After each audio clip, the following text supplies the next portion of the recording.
નમસ્કાર, પ્રાર્થના સંદેશ ન્યૂઝમાં આપનું સ્વાગત છે. કપડવંજ એસટી ડેપો ખાતે ભવ્ય પ્રોત્સાહન કાર્યક્રમ અને વિદાય સમારંભ યોજાયો.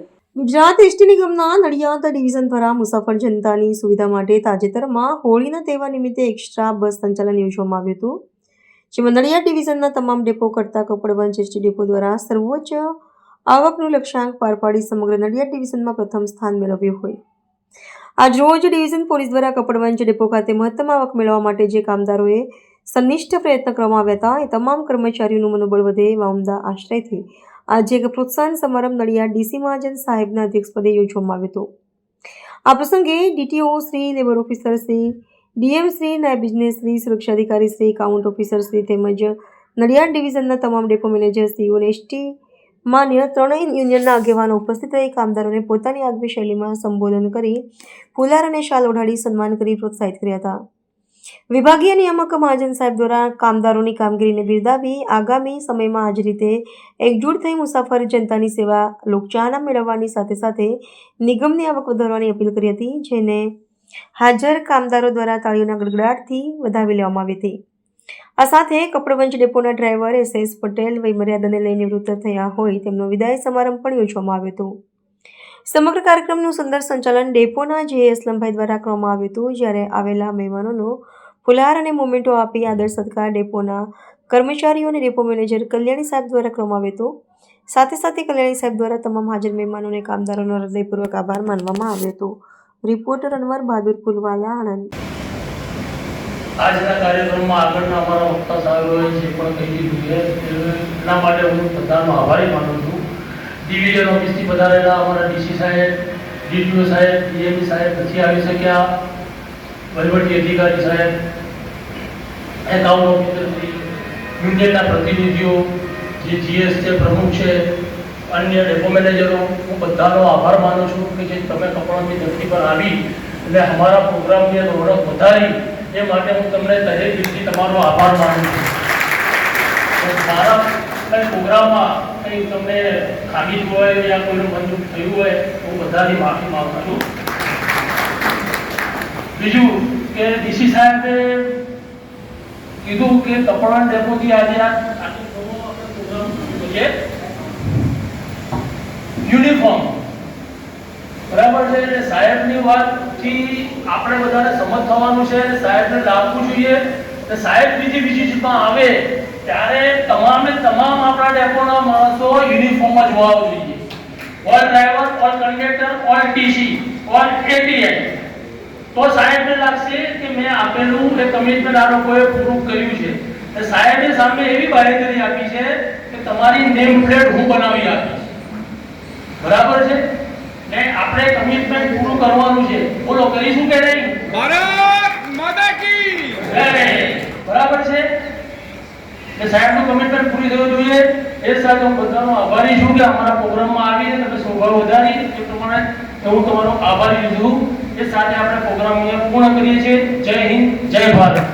નિવૃત્તિ સમારંભમાં ઉપસ્થિત એવા માન્ય વિભાગીય નિયામક સાહેબ શ્રી, મારા સાથી શાખા અધિકારી મિત્રો, તમામ ડેપો મેનેજરશ્રીઓ, માન્ય યુનિયનના પદાધિકારીઓ તરીકે ખૂબ જ હર્ષની લાગણી અનુભવી રહ્યો છું કે આજે આપણે 1,32,00,000 રૂપિયા હોળી એક્સ્ટ્રા મેળામાં આવક મેળવી નિગમમાં બીજા નંબર ઉપર આવક હતી. ગયા વર્ષે 1,12,00,000 રૂપિયા મેળવ્યા હતા, આ વખતે 1,32,00,000 રૂપિયા મેળવી. સૌ પ્રથમ આયોજન કર્યું ત્યારે અમે ટીમો બનાવી દીધી, બેટ બોલ બધું લાવી દીધું, પણ આખું મેદાન સન્માનિત સમારોહમાં ઉપસ્થિત માનનીય વિભાગીય નિયામક શ્રી, વિભાગીય પરિવહન અધિકારી નાઈ સાહેબ, સિનિયર ડેપો ઓફિસર શ્રી સરડી સાહેબ, હિસાબ અધિકારી શ્રી સૈયદ સાહેબ, ત્રણેય સંગઠનના પદાધિકારીશ્રીઓ, વિભાગના તમામ ડેપો મેનેજરશ્રીઓ તેમજ આપણી વચ્ચેથી આજે વય નિવૃત્તિ થઈ અને વિદાય મેયર શ્રી સુગતભાઈ પટેલ અને એમના પરિવારજનો, કપડવંજ ડેપોના તમામ કામદાર મિત્રો, આજની સન્માન સમારોહમાં તેમજ શૈલેષભાઈના મિત્રો, આજના કપડન ડેપો ખાતેના આપણા કર્મચારીઓ એ જે સારી ઉચ્ચતમ આવક ડાકોર ફાગણી પૂનમના મેળામાં હાંસલ કરેલી છે એમનો સન્માન અને ભાઈ શ્રી શૈલેષભાઈનો વિદાય સમારંભ બંને પ્રોગ્રામનું આયોજન જે કપડન ડેપોના કર્મચારીઓ, ત્રણેય યુનિયનના સંગઠનના હોદ્દેદારો, ડેપો મેનેજર શ્રી અને એડીએમ સ્ટાફ દ્વારા ખૂબ જ જોરદાર રીતે કરવામાં આવ્યું.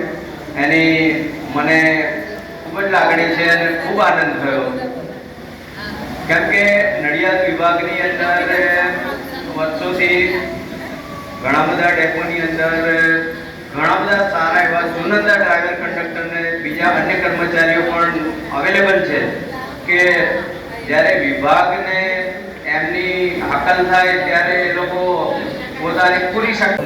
પહેલો મેળો તો મારા ઓબ્ઝર્વેશનમાં હતો કે ભાઈ કેવી રીતના ચાલે છે, શું ચાલે છે. એટલે પહેલો મેળો તો મારો શીખવામાં હતો કે કઈ બાજુની ટ્રાફિક હોય, કયા ટાઈમે કઈ ફ્લો હોય. એમાં શ્રીમતી સાહેબ અને એમની ટીમને બાબતે મને વાકેફ કહી રહ્યા હતા કે સાહેબ અહીંયા આ હિસાબે ફ્લો હોય છે, આ ટ્રાફિક ડિરેક્શન આ હોય છે. એટલે પહેલા મેળાની અંદર અમે થોડું ઘણું શીખ્યા, બીજા મેળાની અંદર થોડું ઇમ્પ્રુવમેન્ટ કર્યું અને ત્રીજો મેળો મને એવું લાગે છે કે સર્વશ્રેષ્ઠ હું કરી શકું અને મારી ટીમ કરી શકે. અને એની અંદર ખાસ બાંધકામની ટીમો દ્વારા જે આપેલી નાનામાં નાનું ઓબ્ઝર્વેશન કરીને એક ડ્રાઈવર કંડક્ટરનું બી વિચારીને રેસ્ટરૂમ તૈયાર કર્યો. એની અંદર ગાદી, પંખા અને બધી વ્યવસ્થા કરી અને મારા યુનિયનના પ્રતિનિધિ દ્વારા, ભગુભાઈ દ્વારા અને એમની ટીમ દ્વારા એક સારું સુરુચિત ભોજનની પણ વ્યવસ્થા કરી, જેનાથી અમે આ સંચાલન ખૂબ સરળતાથી કરી શક્યા. તો આ તબક્કે આ બધાને વધારી લઈએ તાળીઓથી. સાથોસાથ કે આ જે મેળા દરમિયાન પ્રથમ ક્રમ જે કપડવંજ ડેપો લાવ્યો એ ડેપો મેનેજરશ્રીને, દ્વિતીય ક્રમ જે મૌદા ડેપો લાવ્યા મૌદા ડેપો મેનેજરશ્રીને, તૃતીય ક્રમ જે લાવ્યા એ ડેપો મેનેજર બાલશ્રીનો છે. ફરીથી આ તબક્કે એમને અભિનંદન પાઠવું છું. અને ખાસ કે આગામી દિવસોમાં અંદરો અંદર સ્પર્ધા થવી જોઈએ, ઘર્ષણ નહીં થવું જોઈએ. અને એવી રીતે આગામી દિવસોની અંદર તમે કોમ્પિટિશન કરીને 1.5 કરોડ 2 કરોડ સુધી આપણે આવક લઈ જઈએ તો ખરેખર એક નિગમની અંદર બેન્ચમાર્ક સેટ કરીએ એવી આપ સૌ પાસે અપેક્ષા રાખું છું. અને ખાસ પ્રાર્થના સંદેશ ન્યૂઝની તમામ લેટેસ્ટ અપડેટ્સ માટે ચેનલને હમણાં જ લાઈક, શેર અને સબસ્ક્રાઇબ કરો.